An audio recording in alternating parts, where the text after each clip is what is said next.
আমরা এখন দেখার চেষ্টা করব যে রাসূল সাল্লাল্লাহু আলাইহি ওয়াসাল্লামের লিডারশিপটা আসলে কোন ধরনের লিডারশিপ ছিল, কোন ধরনের নেতৃত্ব ছিল, এবং সেখান থেকে বর্তমান সময়ে আমরা কি করে যুগোপযোগী নেতৃত্ব তৈরি করতে পারি। প্রথম যেটা বলতে হবে সেটা হচ্ছে আল্লাহ রাসূল সাল্লাল্লাহু আলাইহি ওয়া আলিহি ওয়াসাল্লামের নেতৃত্বটা ছিল সার্ভেন্ট লিডারশিপ। সার্ভেন্ট লিডারশিপ মানে হচ্ছে কাজের মধ্য দিয়ে নেতা হওয়া। বেসিক্যালি আপনি যখন মানুষের কাজে লাগবেন বা কাজে আসবেন তখনই আপনি নেতা। যদি আপনাকে সমাজে কোনো কাজে না লাগে, সমাজে যদি আপনি রেলেভেন্ট হতে না পারেন, কাউকে সাপোর্ট করতে না পারেন, গাইড করতে না পারেন, তাহলে তো নেতা হয়ে ওঠা আপনার পক্ষে সম্ভব হবে না। তাহলে যদি কাজে লাগা যায় মানুষের, আপনি যদি কাজে লাগেন, আপনি যদি মানুষের উপকারে আসেন, তাহলে by default you are a leader.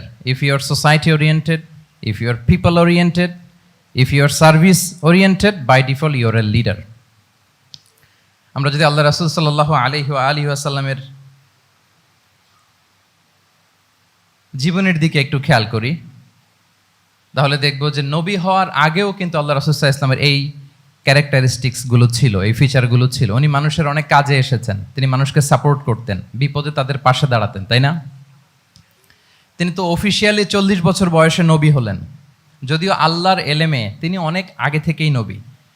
কিন্তু দুনিয়াতে আল্লাহ রাসূল সাল্লাল্লাহু আলাইহি ওয়াসাল্লাম যখন 40 বছর বয়সে উপনীত হলেন, তখনই তো হেরা গুহায় নাজিল হলো, ইকরা বিসমি রাব্বিকাল্লাযী খালাক, read in the name of your lord who has created.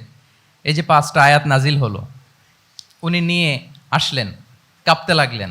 Khadija রাদিয়াল্লাহু তাআলা আনহার কাছে বললেন যে মনে হয় আমি মারা যাব, আমাকে কম্বল চাপা দাও, আমার ভয় লাগছে, আমি কাঁপছি।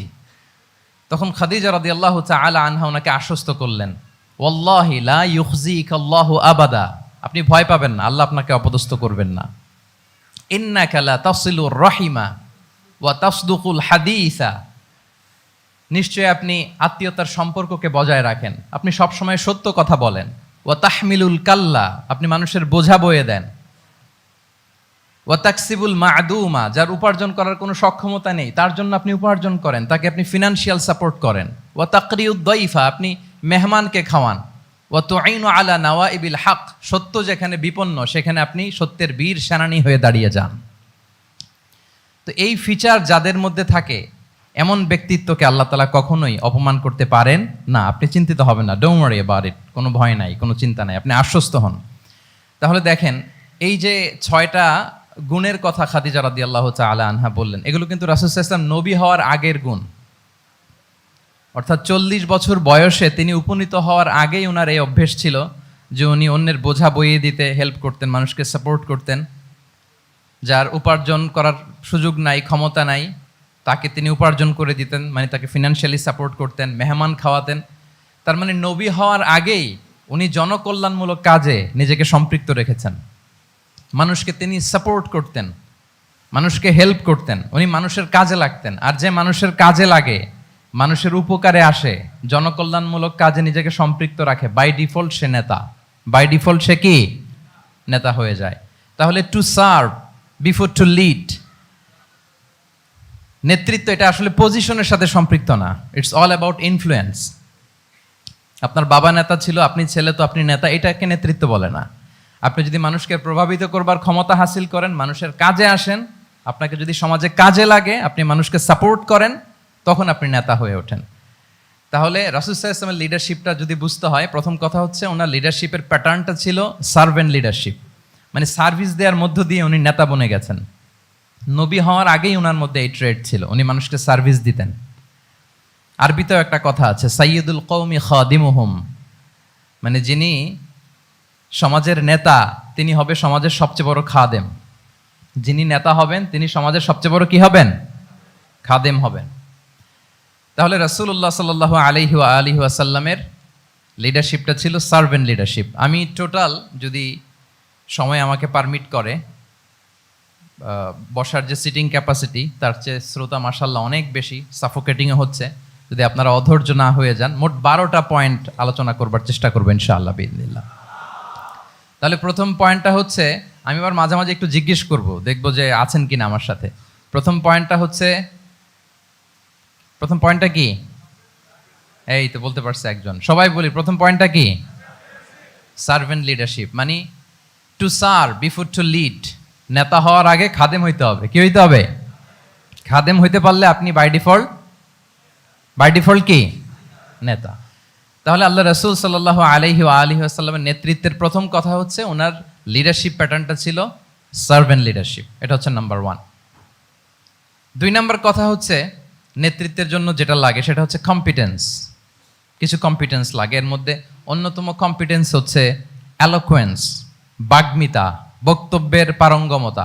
এটা লাগে, মানে যিনি নেতা হবেন তিনি কথা বলতে জানতে হবে, কথা বলতে পারতে হবে।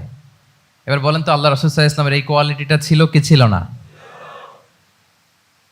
অসাধারণ কমিউনিকেশন স্কিল ছিল আল্লাহ রাসূল সাল্লাল্লাহু আলাইহি ওয়াসাল্লামের। এবং ওনার পাবলিক স্পিকিং এর যে কি দক্ষতা আমরা ওনার বিভিন্ন বক্তব্যে, ওনার জুমার খুতবায়, ওনার বিভিন্ন আলোচনায়, বক্তব্যগুলো থেকে আমরা বুঝতে পারি। তাহলে নেতা হইতে হলে তার এলোকোয়েন্স লাগে, বাগ্মিতা লাগে। একজন মানুষ সর্বপ্রথম কোন জিনিসের প্রেমে পড়ে জানেন? কথার প্রেমে পড়ে। কিসের? কথার প্রেমে পড়ে। কথার ধরন, কণ্ঠস্বর, তার অ্যাটিটিউড, তার শব্দের জাদু, এটা মানুষের হৃদয়কে জয় করে ফেলে। আল্লাহ রাসূল সাল্লাল্লাহু আলাইহি ওয়া আলিহি ওয়াসাল্লাম তিনি নিজেও বলেছেন, ওয়া ইন্না মিনাল বায়ানি লা সিহরা, কিছু কিছু বক্তব্যের মধ্যে জাদু আছে। তো রাসূল সাল্লাল্লাহু আলাইহি ওয়াসাল্লামের এই এলোকোয়েন্স ছিল। এলোকোয়েন্স, তিনি বলতেন উতিতু জাওয়ামিউল কালিম, আল্লাহ তাআলা আমাকে সর্বমর্ম বাচন ভঙ্গির অধিকারী করেছেন। মানে উনি যেটা বলতেন এটা ছিল very precise in wording but comprehensive in meaning. Precise in wording, শব্দের বিবেচনা এটা খুবই precise and clear, but comprehensive in meaning.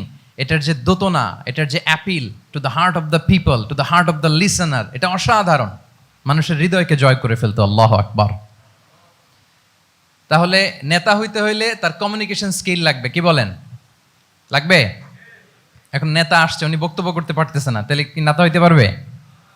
পারবে না। তাহলে পাবলিক স্পিকিং, কমিউনিকেশন স্কিল, এটা ইটস এ মাস্ট, এটা নেতার লাগবে। যেমনটি রাসূলুল্লাহ সাল্লাল্লাহু আলাইহি ওয়া আলিহি ওয়াসাল্লামের ছিল। উনি সর্বমর্ম বাচন ভঙ্গির অধিকারী ছিলেন। বলতেন কম, কিন্তু এটার অ্যাপিল ছিল অনেক বেশি, এটার ব্যাখ্যা হয়ে যেত অনেক। রাসূল সাল্লাল্লাহু আলাইহি ওয়াসাল্লামের সবচাইতে বড় ভাষণটি ছিল বিদায় হজের ভাষণ, খুব সম্ভবত।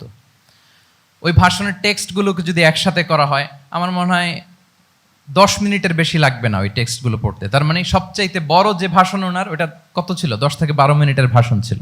আমরা তো ঘন্টার পর ঘন্টা বক্তব্য করি, তারপরেও তো আমরা মানুষের মনকে খুশি করতে পারি না।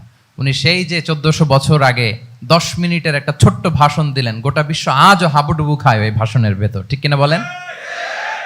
তাহলে উতিতু জাওয়ামিউল কালিম, আমি সর্বমর্ম বাচনভঙ্গির অধিকারী। সুবহানাল্লাহ।